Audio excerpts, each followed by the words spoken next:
Assalamualaikum anak-anak, bagaimana kabarmu hari ini? Mudah-mudahan kalian dalam keadaan sehat dan tetap semangat mengikuti pembelajaran. Hari ini kita akan belajar tema 6, panas dan perpindahannya, subtema 1, suhu dan kalor, pembelajaran kedua. Pernahkah kamu membuat teh panas atau es jeruk? Bagaimana kamu dapat menentukan bahwa air teh itu terasa panas dan es jeruk itu terasa dingin? Dalam kehidupan sehari-hari, kamu sering mengukur suhu dengan sentuhan telapak tangan. Indra peraba akan mengirimkan informasi ke otak untuk memberitahumu bahwa sesuatu itu terasa panas atau dingin.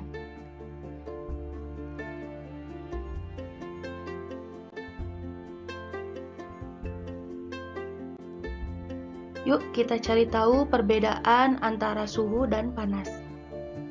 Indra peraba seperti telapak tangan tidak dapat menentukan secara tepat derajat panas dan dingin suatu benda. Tangan hanya dapat memperkirakan panas dan dingin suatu benda. Tangan tidak dapat menjelaskan berapa nilai derajat panas atau dinginnya suatu benda. Pernahkah kamu pergi berkemah ke daerah pegunungan? Ketika malam hari saat kamu berkemah di daerah pegunungan, kamu akan merasakan bahwa cuaca di sekitarmu terasa dingin, sehingga kamu memerlukan jaket tebal untuk menghangatkan tubuhmu. Lain halnya dengan penduduk yang tinggal di dataran tinggi seperti daerah pegunungan. Mereka tidak terlalu merasakan hawa dingin karena mereka sudah terbiasa dengan hawa dingin di pegunungan.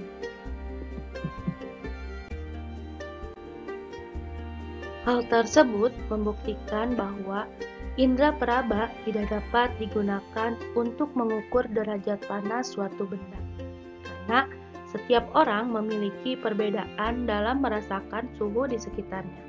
Nah, dalam ilmu pengetahuan alam, untuk menyatakan tingkat panas dinginnya suatu keadaan digunakan suatu besaran yang disebut suhu atau temperatur.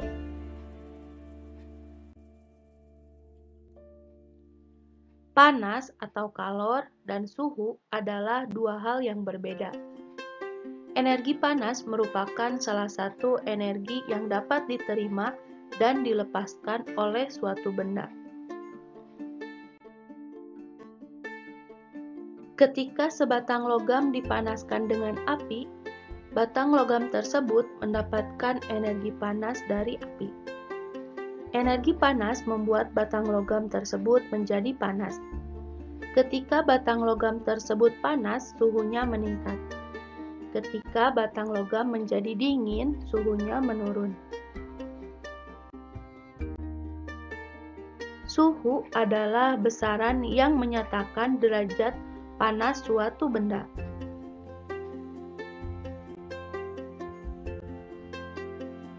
Suhu suatu benda menunjukkan tingkat energi panas benda tersebut. Satuan suhu yang digunakan di Indonesia adalah derajat Celcius. Alat untuk mengukur suhu disebut termometer. Satuan panas dinyatakan dalam kalori dan diukur dengan kalorimeter.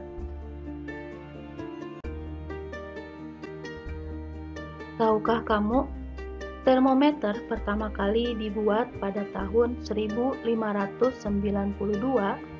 oleh seorang ilmuwan Italia bernama Galileo Galilei yang menggunakan udara dan air. Pada tahun 1714, ilmuwan Jerman bernama Daniel Gabriel Fahrenheit membuat termometer yang berisi air raksa. Pada tahun 1742, ilmuwan Swedia bernama Andreas Celsius menemukan termometer yang menggunakan skala ukuran 100. Di Indonesia, termometer yang banyak digunakan saat ini adalah termometer Celsius yang menggunakan ukuran 0 hingga 100 derajat. Gamelan adalah sekumpulan alat musik tradisional. Setiap alat musik yang ada pada gamelan menghasilkan bunyi yang berbeda. Beberapa alat musik seperti gong dan bonang terbuat dari logam. Dalam pembuatannya, gong dan bonang harus dibentuk dengan cara dipanaskan. Gamelan digunakan untuk mengiringi beberapa lagu daerah yang dimainkan dalam tangga nada sederhana. Tahukah kamu apa yang dimaksud dengan tangga nada? Tangga nada adalah urutan nada yang disusun secara berurutan. Misalnya, do, re, mi, fa, sol, la, si, do. Ada banyak jenis tangga nada, di antaranya adalah tangga nada diatonis dan pentatonis.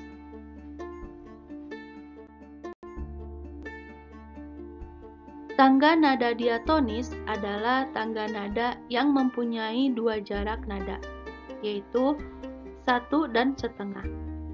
Beberapa alat musik seperti piano dan organ memiliki sistem tangga nada diatonis. Pada sistem tangga nada diatonis, dalam satu rangkaian nada terdapat 7 nada pokok. Nada ke-8 merupakan pengulangan nada pertama.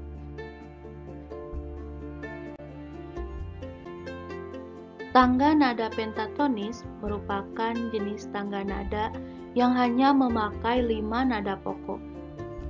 Ragam tangga nada pentatonis dibedakan oleh jarak antar nada serta pilihan nada yang didengar.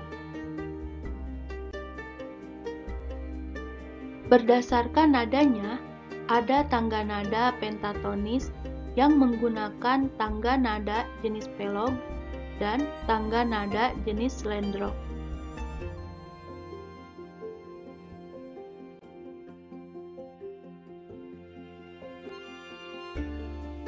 Contoh alat musik yang menggunakan tangga nada jenis pelog dan slendro adalah gamelan Jawa. Selain gamelan Jawa, ada juga gamelan Sunda, Bali, Madura, dan Batak.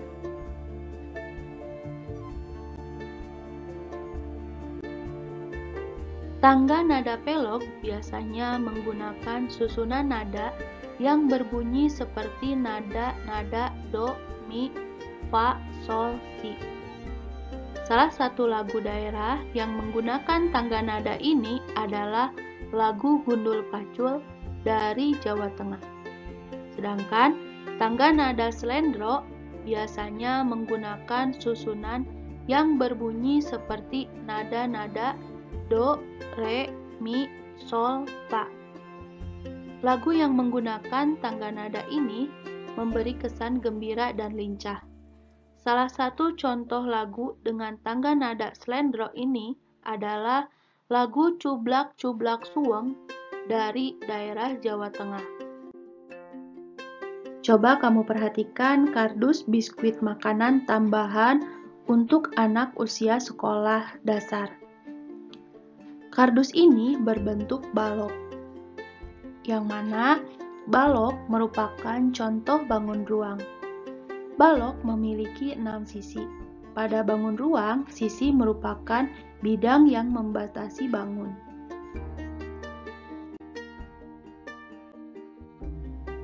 Sisi pada balok berupa bidang yang berbentuk persegi panjang atau sebagian berupa persegi. Sisi persegi panjang di atas antara lain adalah sisi A, B, F, E.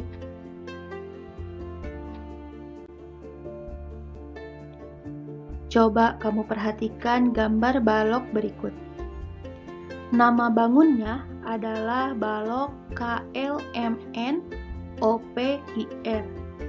Rusuknya adalah KL, LM, MN, NK, OP, PQ, QR, RO, PL, QM, RN, OK.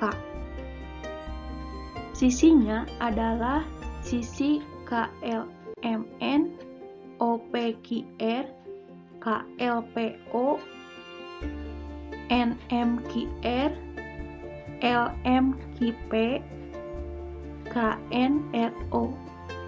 Sedangkan titik sudutnya adalah K, L, M, N, O, P, Q, R. Diagonal sisinya adalah LQ, MP, LO, PK, KR, NO, NQ, RM, KM, LN, OQ, PR. Diagonal ruangnya adalah LR, PN, MO, KQ. Sedangkan bidang diagonalnya adalah LMRO, KPQN, OPMN, KLQR, KMQO, NLPR.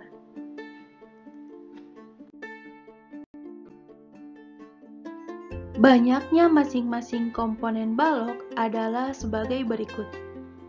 Yang pertama, rusuk balok banyaknya ada 12, sisinya ada 6, titik sudutnya ada 8, diagonal sisi atau diagonal bidangnya ada 12, diagonal ruangnya ada 4, dan diagonal bidangnya ada 6. Rusuk-rusuk yang sama panjang dari balok KLMN OPQR yaitu rusuk KL sama panjang dengan rusuk NM, rusuk RQ, dan rusuk OP. Rusuk KO sama panjang dengan rusuk LP, rusuk MQ, dan rusuk NR. Sedangkan rusuk LM sama panjang dengan rusuk KN, rusuk OR, dan rusuk PQ. Rusuk-rusuk yang sejajar dari balok KLMN OPQR yaitu rusuk KL sejajar dengan rusuk NM, sejajar juga dengan rusuk RQ, dan rusuk OP. Rusuk KO sejajar dengan rusuk LP, sejajar juga dengan rusuk MQ, dan sejajar dengan rusuk NR.